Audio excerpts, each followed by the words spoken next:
Sanskriti University for excellence in life. BTech Agri BSc lateral entry.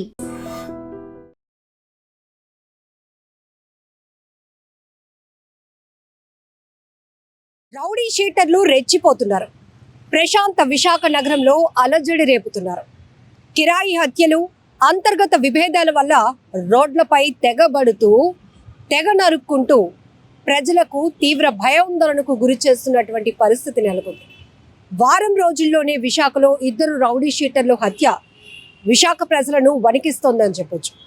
ఎక్కడైనా rowdy మూకలు చెలరేగిపోతే ఉపేక్షించేదే లేదు, ఖచ్చితంగా కఠినంగా యాక్షన్ ఉంటుందని పోలీసులు హెచ్చరిస్తున్నప్పటికీ కూడా రౌడీ షీటర్లు పేట్రేగిపోతున్నటువంటి పరిస్థితి నెలకొంది విశాఖలో. ఈ మధ్య కాలంలోనే చూసాం, ఒక 4 రోజులు గడవక ముందే మరొక రౌడీ షీటర్ హత్య అనేది తీవ్ర భయాందోళనకు గురి చేస్తోంది. ఒక్కసారిగా విశాఖ ప్రజలు కలవరపాటుకు గురవుతున్నారు. నిన్న మాధవదారలోని కుంచమాంబ అమ్మవారి జాతరలో 2 యువకుల మధ్య ఘర్షణ చోటు చేసుకుంది. ఒక యువకుడిని అయితే అత్యంత దారుణంగా హతమార్చారు. ఒక రకంగా చెప్పాలంటే ఆ అబ్బాయి ఒంటి పైన పడినటువంటి గాయాలకు వైద్యులు వేసినటువంటి ట్రీట్మెంట్ స్ట్రిప్స్ ఏవైతే ఉంటాయో వాటిని చూస్తే ఒక పార్సిల్కి మనం ఎలా అయితే టేప్తో చుట్టి వేస్తామో ఆ స్థాయిలో ఆ ఒంటి నిండా అబ్బాయి యువకుడు ఒంటి నిండా గాయాలు ఉన్నాయి. దానికి వైద్యులు చికిత్స చేసి ప్లాస్టర్ వేసినా కూడా, అంటే ఏ పరిస్థితిలో మనిషిలో క్రూరత్వం నెలకొంటుందో అర్థం చేసుకోవచ్చు. ఇక్కడ ఈ కేసులో కూడా మృతుడు మాసపు లోహిత్ 20 సంవత్సరాల యువకుడు.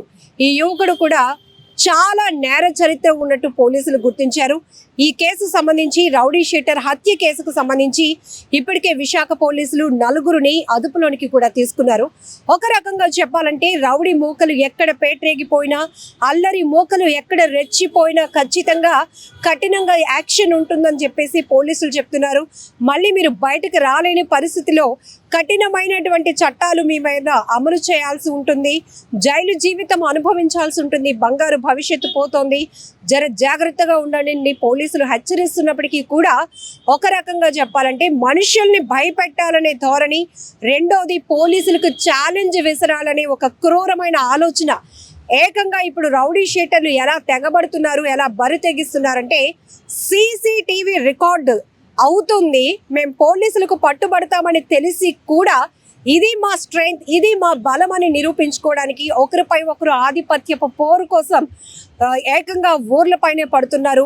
చుట్టూ జననావాసాలు ఉన్నా, చుట్టూ ప్రజలు ఉన్నా కూడా ఏమాత్రం జంకకుండా, ఏమాత్రం భయం లేకుండా వాళ్ళు ఇంతలా చెలరేగిపోతున్నారు అంటే ఎక్కడ ఈ ల్యాబ్స్ కనపడుతున్నాయో మనకు అర్థమవుతోంది. ఒక్కసారి మనం ఈ సీసీటీవీ ఫుటేజ్ చూడండి. 2 యువకులు అలా నడుచుకుంటూ వెళ్తున్నారు. ఒక వ్యక్తి వెనకాతల నుంచి వచ్చి ఒక యువకుడు, ఆ యువకుడు మాసపు లోహిత్ 20 years అబ్బాయి, అబ్బాయిని వెనక నుంచి వచ్చి పీక పైన పట్టుకొని ఎలా లిఫ్ట్ చేస్తున్నాడు. ఒక వస్తువును, ఒక కుక్క పిల్లను, పెంచుకున్న కుక్క పిల్లను, కోడిను ఎలా అయితే లిఫ్ట్ చేసి తీసుకెళ్ళిపోతారో అంత ఈజీగా ఆ యువకుడిని తీసుకువెళ్ళి కత్తులతో నరకడం, హత్య చేయడం అత్యంత దారుణంగా ఇప్పుడు ప్రతి ఒక్కరిని తీవ్ర కలవరపాటుకు గురి చేస్తోంది. పోనీ ఆ సమయంలో అది నిర్మానుష్య ప్రాంతంలో జరిగిందా, ఎవరు మనుషులు లేనప్పుడు జరిగిందా అంటే కాదు. సీసీటీవీలు ఉన్నాయి ముందున, చుట్టూ జనాలు ఉన్నారు.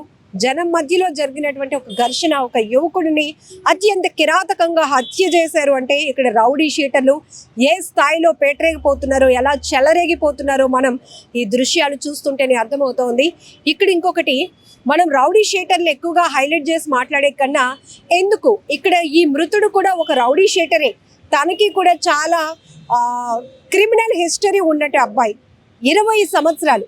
ప్రతి తల్లిదండ్రులు కూడా తమ బిడ్డల్ని బాగా చదివించాలని, మంచి భవిష్యత్తు ఇవ్వాలని, వాళ్ళు ఒక మంచి స్టేజ్కి రావాలనే ప్రతి తల్లిదండ్రులు, అది ఏ వర్గం కానివ్వండి, ఏ స్థాయి ఆర్థిక పరమైన పరిస్థితులు కానివ్వచ్చు, కానీ ప్రతి తల్లి తండ్రి తమ బిడ్డల విషయంలో మాత్రం వాళ్ళ ఆలోచన చాలా గొప్పగా ఉంటుంది. కానీ కొంతమంది మాత్రం యుక్త వయసులోనే, అంటే టీనేజ్ వయసులోని, మైనర్ ఏజ్లో కూడా తప్పుదోవ పడుతున్నటువంటి పరిస్థితులు నెలకొనడం వల్ల పూర్తిగా వాళ్ళు నేర ప్రవృత్తి వైపు వెళ్ళిపోతుంది వాళ్ళ జీవితం. ఇక్కడ కూడా మనం చూడొచ్చు, అనేక సినిమాల్లో మనం రౌడీ షీటర్లు ఎలా తయారవుతారు, వాళ్ళలో అంత హార్డ్గా ఆ డెసిషన్కి రావడానికి ఏదో ఒక బ్యాక్గ్రౌండ్ ఉంటుంది, ఇవి మనం సినిమాల్లో చూస్తాం. బట్ ఇప్పుడు అలా లేదు. విచ్చలవిడిగా రౌడీ షీటర్లుగా మారిపోతున్నారు. నేర ప్రవృత్తి పెరుగుతోంది. నేరాల్లో మైనర్లు కూడా ఉంటూ ఉండటం చాలా బాధాకరం. ఇక్కడ అమ్మాయిలు అబ్బాయిలు అని తేడా లేదు. ప్రతి ఒక్కరు అంటే చాలా వరకు చాలా మందిలో కనీసం మనం మనుషుల్లాగా ఉండాలి, మనుషుల్లాగా ప్రవర్తించాలనే విజ్ఞత కూడా లేకుండా ఎలా అంటే మృగాల కన్నా దారుణంగా పైశాచికత్వంగా ప్రవర్తిస్తున్నారు. మనిషి నరుక్కుని చంపేసుకుంటున్నటువంటి పరిస్థితులు. ఆ తర్వాత కుటుంబాలు ఎంతగా విలవిలలాడిపోతాయి, కుటుంబాలు ఏమైపోతాయో అని పరిస్థితి కూడా లేకుండా, ఆలోచన కూడా లేకుండా ఇలా బరి తెగిస్తున్నటువంటి పరిస్థితులు చాలా బాధాకరం. ఇలాంటి సొసైటీలో మనం ఉంటున్నామా, ఎటు పోతుంది సమాజం అనే ప్రశ్నలు మనం వేసుకుంటున్నప్పటికీ కూడా గ్రౌండ్ రియాలిటీలో క్షేత్రస్థాయిలో చాలా లోపాలు కనపడుతున్నాయి. అసలు చిన్నప్పటి నుండే ఎంతో ఫ్యూచర్ వైపు ఒక మంచి పట్టుదలతో వెళ్లాల్సినటువంటి యువత కూడా పెడదోవ పడుతుంది. చాలా వరకు వ్యసనాలకు అలవాటు అవుతున్నారు. చిన్నప్పటి నుంచే అసలు ఏమి చూడకూడదో ఏమి చేయకూడదో అవే మనం పిల్లల్లో చూస్తున్నప్పుడు చాలా బాధేస్తోంది. వాళ్ళు ఒక్కరే చెడిపోతున్నారు అని వాళ్ళు అనుకోవచ్చు, కానీ వాళ్ళ ప్రభావం చుట్టూ ఉన్న సొసైటీ పైన, కుటుంబాల పైన, వ్యవస్థ పైన ఎలాంటి తీవ్ర ప్రభావాలు పడతాయో కూడా మనం చూడొచ్చు.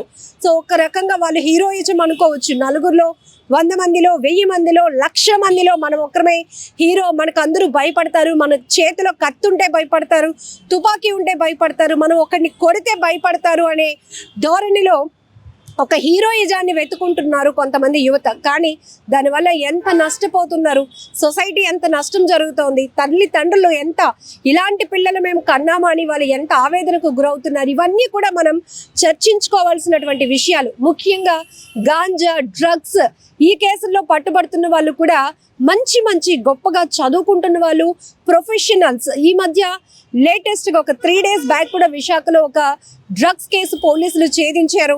25 గ్రాముల కొకైన్ పట్టుకున్నారు. ఆ కేసు చూస్తే కనుక ఒక నైజీరియన్ వ్యక్తితో పాటు స్థానికంగా ఉన్నటువంటి వ్యక్తులు ఉన్నారు, మంచి సెటిల్ అయినటువంటి వ్యక్తులు ఉన్నారు. వృత్తిరీత్యా చూస్తే డాక్టర్స్, ప్రొఫెషనల్, ఇలాంటి వాళ్ళు కూడా ఈ డ్రగ్స్, గాంజా కేసులో పట్టుబడుతున్నారు. అంటే మరి ఏ స్థాయిలో ఎంత చేంజ్ వచ్చేసిందో సొసైటీలో మనకు అర్థమవుతోంది.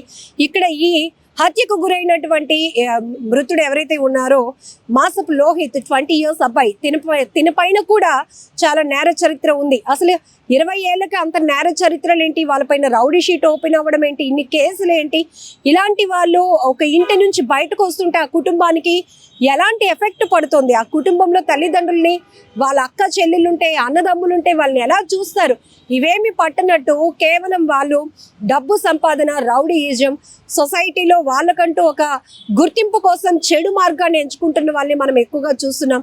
ఏదేమైనా దీన్ని అరికట్టాల్సిన బాధ్యత పోలీసులపై ఎంతుందో, ప్రభుత్వాలపై ఎంతుందో, మనుషుల్లో, సొసైటీలో కూడా చాలా మార్పు రావాల్సిన అవసరం ఉంది.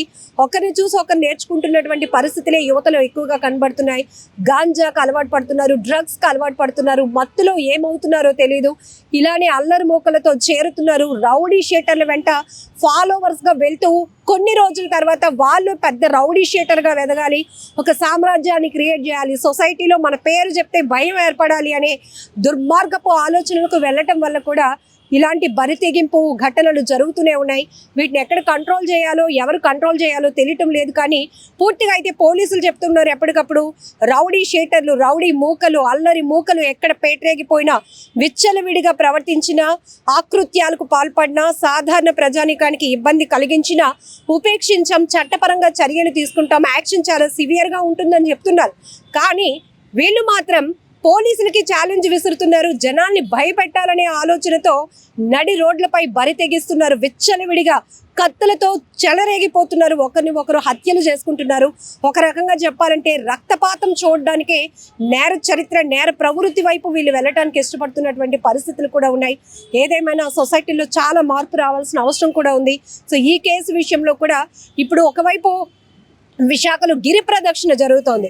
దాదాపు 2000 మంది పోలీస్ ఫోర్స్తో గిరి ప్రదక్షిణ ప్రతిష్టాత్మకంగా సూపర్ సక్సెస్ చేయాలనే ఆలోచనతో ఒకవైపు పోలీసు వ్యవస్థ అంతా అటు పనిచేస్తుంటే, మరొక వైపు విశాఖలో ఒక్కసారిగా ఈ రౌడీ షీటర్ హత్య తీవ్ర కలకలం రేపుతున్నటువంటి పరిస్థితి ఉంది. ఏది ఏమైనా ఇలాంటి ఘటనలు చాలా దారుణం, చాలా బాధాకరం. ఇప్పుడు నేటి జనరేషన్ ఇలా రోడ్ల పైన ఇలాంటి ఘటనలు చూస్తే పిల్లలు భయభ్రాంతులకు గురవడం, పిల్లలు పెద్దలు అందరూ భయపడుతున్నారు. తర్వాత ఆ ఘటన నుంచి మిగతా వాళ్ళు ఏం నేర్చుకుంటారు అనేది కూడా ఇక్కడ చాలా ఆవేదన కలిగిస్తున్నటువంటి అంశాలుగానే చెప్పుకోవచ్చు. నిజంగా ప్రస్తుతం ఉన్నటువంటి సమాజం దేనికి ప్రయారిటీ ఇస్తుంది? ఆర్థిక సంబంధాల చుట్టూ మాత్రమే తిరుగుతోంది. మళ్ళీ ఎన్నికలంగానే చాలా విరక్తి కలుగుతున్నాం. మంచి అనిపిస్తుంది కదా, లేడీస్ కూడా ఛాలెంజింగ్ జాబ్స్ చేసినప్పుడు చాలా బాగుంటది. ట్రాఫిక్ అసిస్టెంట్స్ గా నియమించిన ట్రాన్స్జెండర్స్ అందరితో సాల్యూట్ చేయించుకుంటున్నారు. ఫుడ్ డెలివరీ ఇవ్వటానికి వెళ్ళినటువంటి డెలివరీ బాయ్ అనిల్ పై కళ్ళ ముందు